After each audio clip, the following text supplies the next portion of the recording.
Welcome back to the YouTube maths classes. Hope आपने last video देखी होगी और आपको पता होगा कि अब हम लोग क्या करने वाले हैं। ठीक है, बाकी तो आपको थंबनेल से भी समझ में आ गया होगा। आज हमारा डे थर्ड है, इसमें हम थर्ड क्वेश्चन करेंगे। मैंने बताया था हम five question of each chapter करने वाले हैं। तो अभी हम फर्स्ट चैप्टर को कवर करें ताकि उसके इंपॉर्टेंट क्वेश्चंस भी कवर हो सके सारे, और सारे कॉन्सेप्ट्स भी कवर हो सके। ठीक है बेटा, हर एक क्वेश्चन में हम एक कॉन्सेप्ट रिवाइज कर रहे हैं। ठीक है बेटा, और ये सब इंपॉर्टेंट क्वेश्चन है, ऐसे क्वेश्चन सीबीएसई डायरेक्टली पूछते हैं, राइट। तो आप इनको तो देख ही लेंगे, और जो मैं होमवर्क में क्वेश्चन देता हूँ आपको वो भी कर लेना है। ठीक है, अगर आप इतना करोगे तो आपका स्कोर डेफिनेटली इंप्रूव हो जाएगा। ठीक है जी, तो चलिए विदाउट वेस्टिंग फर्दर टाइम हम लोग स्टार्ट करते हैं। आज का जो हमारा क्वेश्चन नंबर थर्ड है उसको डिस्कस करते हैं। बिफोर दैट, अगर आपको वीडियो पसंद आ रही है तो आप प्लीज इसको अपने फ्रेंड्स के साथ भी शेयर करना, और आप कमेंट जरूर किया करें ताकि आपको क्लियर हो रहा है नहीं क्लियर हो रहा है वो मेरे को समझ में आ सके, और उसमें आपको जो भी चेंजेस चाहिए आप वो सजेस्ट जरूर करें। ठीक है बेटा, तो चलो आप अपनी वीडियो क्वालिटी को 720 पिक्सल पे सेट कर लो और फिर हम डिस्कस करते हैं आज का क्वेश्चन। ठीक है जी, तो क्वेश्चन क्या है हमारा, find the HCF and LCM of 404 and 96। तो आपको एचसीएफ एंड एलसीएम बताना है। कभी कभी डायरेक्टली क्वेश्चन आ जाता है कि find the HCF and LCM, ये डायरेक्ट क्वेश्चन है। ठीक है, लेकिन किसी न किसी सेट में तो मिल जाता है। ठीक है जी, बाकी इससे जो मेन आते हैं वो टू क्वेश्चन हम ऑलरेडी कवर कर चुके हैं फर्स्ट चैप्टर से, वहां से ज्यादा आते हैं। ठीक है, या फिर वर्ड प्रॉब्लम भी कभी कभी पूछी जाती है। ठीक है, अब एचसीएफ और एलसीएम फाइंड करने के लिए पहले मैं आपको कॉन्सेप्ट बता देता हूँ, फिर हम लोग इसको इजीली कर लेंगे। देखो, जब हम एचसीएफ की बात करते हैं, ठीक है, तो एचसीएफ हमारा क्या होता है, अगर आपने मेरी प्रीवियस वीडियोस देखी है तो आपको पता भी होगा, नहीं देखिए तो आप यहाँ से भी समझ जाओगे। राइट, एचसीएफ होता है हमारा product of smallest power of common prime numbers. आपके जिन भी नंबर्स का आप फाइंड करने वाले हो, हाँ जी, आप वो टू नंबर्स हो सकते हैं, आपके 3 नंबर्स हो सकते हैं। ठीक है, उसमें जो हमारे कॉमन प्राइम नंबर्स है उनकी स्मॉलेस्ट पावर का हम प्रोडक्ट लेते हैं। ठीक है बेटा, अब एलसीएम की बात क्या करते हैं हम लोग, ये होता है हमारा प्रोडक्ट ऑफ हाईएस्ट, अभी मैं समझाऊंगा क्वेश्चन को आपको तो इससे समझ में आ जाएगा आपको। Highest power of involve prime numbers, इसमें हमारा क्या आता है, इन्वॉल्व, जितने भी प्राइम नंबर्स इन्वॉल्व है हमारे। ठीक है, कॉमन प्राइम नंबर्स डाल देना इधर भी, common prime numbers, involve prime numbers. ठीक है बेटा, राइट, ये होता है हमारा एलसीएम, हम इस तरीके से फाइंड करते हैं। ठीक है, ये होता है प्राइम फैक्टराइजेशन मेथड। हम इस चैप्टर में एक थ्योरम पढ़ते हैं which is known as fundamental theorem of arithmetic. वो क्या कहती है कि जितने भी हमारे कंपोजिट नंबर हैं they all can be written as the product of their primes. ठीक है, तो हमें क्या करना है, हमें दोनों जो नंबर्स है हमारे 404 और 96, इनका प्राइम फैक्टराइजेशन करना है। ठीक है जी, होप आपको क्लियर हो रहा होगा। अभी तक सिर्फ मैंने कॉन्सेप्ट बताया, वो अभी हो सकता है आपको क्लियर ना हो, लेकिन जब हम कॉन्सेप्ट में क्वेश्चन में अप्लाई करेंगे तो वो क्लियर हो जाएगा। ठीक है, तो ये 2 से डिविजिबल है, 2 2 इज 4, 0 2 आ जाएगा। राइट बेटा जी, अभी वापस 2 से डिविजिबल है तो 101 आ गया। नाउ 101 हमारा क्या हुआ, 101 हमारे प्राइम नंबर होता है तो ये किसी और से डिविजिबल नहीं होगा। राइट बेटा जी, तो इसमें 404 में क्या क्या हमारे प्राइम नंबर इन्वॉल्व है, 2 और हमारा 101, 2 टाइम्स आ रहा है और 101 1 टाइम। राइट, अभी हम 96 का भी प्राइम फैक्टराइजेशन कर लेते हैं। आपको दोनों नंबर का प्राइम फैक्टराइजेशन करके दिखाना होगा, तभी ये क्वेश्चन होगा। 2 से जा रहे हैं, 2 4 इज 8, 2 8 इज 16। ठीक है, जिस बच्चे को प्राइम फैक्टराइजेशन भी नहीं आता है वो देख लेना, बाकी ये तो बहुत छोटी चीज होती है, इनिशियल क्लासेस में ही हम कवर कर लेते हैं। इसको 2 से डिवाइड करेंगे तो कितना मिलेगा, 2 2 इज 4, 2 4 इज 8। अब इसको 2 से करेंगे तो ये हमारा 12 आ जाएगा।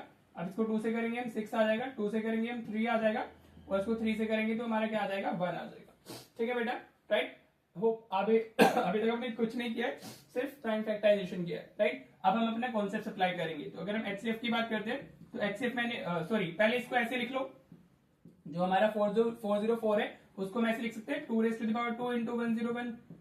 हाँ जी, कैसे लिख सकते हैं हम, 2 raised to the power 2 2 times आ रहा है और 101 हमारा एक ही बार आ रहा है, तो 2 raised to the power 2 equals to 101। और जो हमारा 96 है इसको आप कैसे लिख सकते हो, देखो 2 कितने टाइम्स आ रहा है हमारा, 1 2 3 4 5 टाइम्स आ रहा है हमारा 2, तो हम इसको 2 raised to the power 5 और 3 1 टाइम आ रहा है तो इंटू 3 लिख देंगे।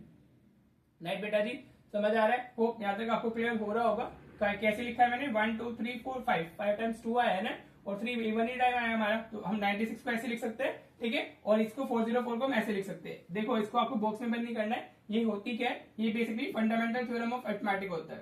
फंडामेंटल थ्योरम ऑफ अरिथमेटिक हमारी यही बोलती है कि जो कंपोजिट नंबर है, थ्योरम ऑफ अरिथमेटिक, ठीक है, they can be written as the product of their primes. ठीक है, और ये जो हमारा प्राइम फैक्टराइजेशन होता है वो यूनिक होता है। राइट बेटा, देखो मैं एक्स्ट्रा चीजें बता रहा हूँ आपको, इसलिए इसमें वीडियो हमारी थोड़ी बड़ी चली जाती है 9 या 8 मिनट्स की, लेकिन आपको जब आप करने बैठोगे तो सिर्फ आपको इतना करना है, ऊपर लिखने की जरूरत ही नहीं है, आपको सिर्फ इतना करना है तो आपको मार्क्स मिल जाएंगे, और ये 2 मार्क्स के पर्सपेक्टिव से ज्यादा इंपॉर्टेंट है। ठीक है जी। अब एचसीएफ देखो, product of smallest power of common prime number. ठीक है, तो हमारा 404 में क्या आ रहा है, 2 आ रहा है, हाँ जी, और जो हमारा 96 है इसमें भी 2 आ रहा है हमारा। ठीक है, तो that is common prime number जो दोनों में प्रेजेंट होगा। अब 101 इधर है, 404 में इधर नहीं है, तो वो कॉमन प्राइम नंबर नहीं है।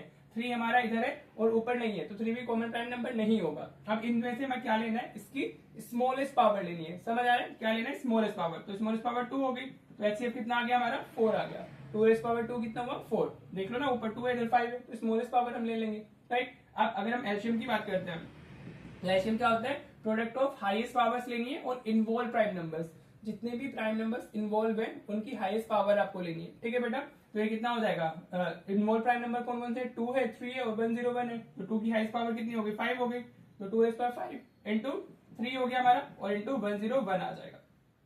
ठीक है बेटा जी, होप आपको ये क्लियर हो रहा होगा, यहाँ तक हमने कैसे किया है, राइट। बस अब आप इसको मल्टीप्लाई करोगे तो ये 2 रेज पावर जो 32 होता है, मल्टीप्लीकेशन तो होप आपको आती होगी, इंटू 101, इसको आप मल्टीप्लाई करोगे तो 32 इज 6, 3 3 इज 9, 96 इंटू 101, और इसको मल्टीप्लाई करोगे तो 9696 आ जाएगा हमारा। ठीक है, आप कैसे भी कर सकते हो, this is what that you need to multiply. ठीक है, कुछ बच्चे क्या करते हैं, वो इस फॉर्म में लिख के छोड़ देते हैं आंसर को, तो उनको मार्क्स नहीं मिलेंगे, आपको मल्टीप्लाई करके आंसर लिखना है। ठीक है बेटा जी, तो एक आंसर तो आपको ये आ गया 4 इज द वन आंसर, और हमारा एलसीएम कितना आ गया, 9696 आ गया। ठीक है बेटा, मैंने तो ऐसे मल्टीप्लाई करके इतना लिखा है, आप सीधे इसके बाद में ये भी लिख सकते हो। ठीक है, multiplication is your pass, that's it. अगर आपसे क्वेश्चन इतना भी पूछा जा सकता था, find the HCF and LCM of this and this. ठीक है बेटा, बाय प्राइम फैक्टराइजेशन मेथड, तो आपको सिर्फ इतना ही करना है, 2 मार्क्स में आएगा, राइट। लेकिन अभी हमारा आगे भी बोला हुआ है, हेंस वेरीफाई दैट, ये एक रिलेशन होता है, इसको भी आप अपने नोट्स में डाल लेना। क्या होता है हमारा, जो एचसीएफ होता है और एलसीएम का प्रोडक्ट होता है, that is equal to the product of 2 numbers जिनका आपने एचसीएफ और एलसीएम फाइंड किया है। ठीक है, और ये सिर्फ 2 नंबर्स के लिए एप्लीकेबल है, this relation is applicable for only 2 numbers. ठीक है, अगर आपको 3 नंबर्स दिए जाते हैं एचसीएफ या एलसीएम फाइंड करने के लिए, तो उनके लिए एप्लीकेबल नहीं होता है। ठीक है, ये सिर्फ और सिर्फ 2 नंबर्स के लिए होगा, राइट। तो अभी हम पहले इसको वेरीफाई कर लेते हैं, फिर मैं बताता हूँ बच्चे कैसे भी उसमें गलती कर सकते हैं, मतलब उनके लिए क्या नया होता है और वो क्या भूल जाते हैं। वेरिफिकेशन में अगर मैं एलएचएस की बात करूं, इस तरीके से करेंगे हम, टेकिंग एलएचएस, तो what is that, LCM into HCF. ठीक है बेटा, ये एचसीएफ इनटू एलसीएम एक ही बात है। तो हमारा एलसीएम कितना है, दैट इज 96 और एचसीएफ हमारा 4 है। ठीक है, तो आप मल्टीप्लाई कर लोगे, तो मल्टीप्लीकेशन तो आप खूब कर सकते हो, तो 4 6 is 24, 4 9 is 36 और 2 38, 4 6 is 24, अब 3 कैरी हमारा, तो 7 आ जाएगा। अब ये 4 9 is 36 और 2 38, 3 8 7 8 4 आ रहा है। ठीक है बेटा जी, राइट। अब अगर हम इसमें वो ले लें, आरएचएस ले लें, टेकिंग आरएचएस, इस तरीके से करना होता है when you are doing verification, तो एलएचएस और आरएचएस को सिंप्लीफाई करके इक्वल लाना होता है। ठीक है जी, तो उसमें क्या है, प्रोडक्ट ऑफ 2 नंबर्स, हमारा क्या है, हमारा प्रोडक्ट ऑफ 2 नंबर्स। ठीक है बेटा, अब हमारे नंबर्स क्या क्या है, हमारा 404 है और इसमें हमारा 96 है। ठीक है बेटा जी, right. If you will be multiply तो आपको ये मिलेगा 38784 ही मिलेगा, राइट। तो आप लिख सकते हो LHS equals to RHS, hence verified that you, this is all about this question. ठीक है जी, आपको सिर्फ इतना करना है, आपको ये वाला पार्ट करना है। आपने प्राइम फैक्टराइजेशन किया, एचसीएफ लिखा, एलसीएम लिखा, वेरिफिकेशन लिखा, टेकिंग एलएचएस, टेकिंग आरएचएस लिख लिया, राइट। बाकी हम टॉपिक्स भी कवर कर रहे थे, तो इसमें सारी चीजें मैंने आपको बता दी है कि फंडामेंटल थ्योरम ऑफ अरिथमेटिक क्या होती है, ये रिलेशन भी इंपॉर्टेंट है, HCF into LCM equals to product of 2 numbers, MCQs बन जाते हैं, राइट। एमसीक्यूज तो हम लोग हर रोज कवर कर ही रहे हैं आगे 2026 के पर्सपेक्टिव से, राइट, जो भी इंपॉर्टेंट एमसीक्यूज है। लेकिन आपको इसमें ध्यान रखना है, 2 आपकी 3 चीजें रिवाइज हो गई है, दिस रिलेशन, एचसीएफ एलसीएम कैसे फाइंड करोगे, fundamental theorem of arithmetic, right. तो ध्यान रखना है इस चीज का, ठीक है। समटाइम्स ना वो ऐसे दे देगा एचसीएफ ऑफ 404, 96, ठीक है, तो वो ऐसे ना बोल करके find the HCF and LCM of this and this, वो ऐसे भी लिख सकता है। ठीक है, अगर आपको ऐसे ब्रैकेट में दिया हुआ है तो इट मींस दैट कि आपको इसका एचसीएफ ही बताना है, समझ में आ रहा है, राइट। अगर इस तरीके से लिखा हुआ है, एलसीएम लिखा हुआ है अगर हमारा 404, 96, दैट ऑल्सो मीन्स कि आपको क्या करना है, इसका एलसीएम बताना है। ठीक है, instead of giving in like language form, वो आपको इस तरीके से लिख सकता है एक्सप्रेशंस में। तो इस चीज को भी ध्यान में रखना कि आपको एचसीएफ और एलसीएम ही फाइंड करना है। ठीक है बेटा जी, होप आपको ये क्वेश्चन क्लियर हो गया होगा और जो कॉन्सेप्ट हमने रिवाइज किए वो भी आपको क्लियर हो गए होंगे। ठीक है, अभी मैं एक दो क्वेश्चन आपको होमवर्क में और दे देता हूँ, वो और आप ट्राई कर लीजिएगा। ठीक है, और अपने आंसर्स को कमेंट कर सकते हो आप, अगर आपको नहीं आ रहा है तो आप उसको कुछ भी डाउट रहता है तो उसको कमेंट कर दिया कीजिए। ठीक है, तो चलिए देख लेते हैं आपके होमवर्क।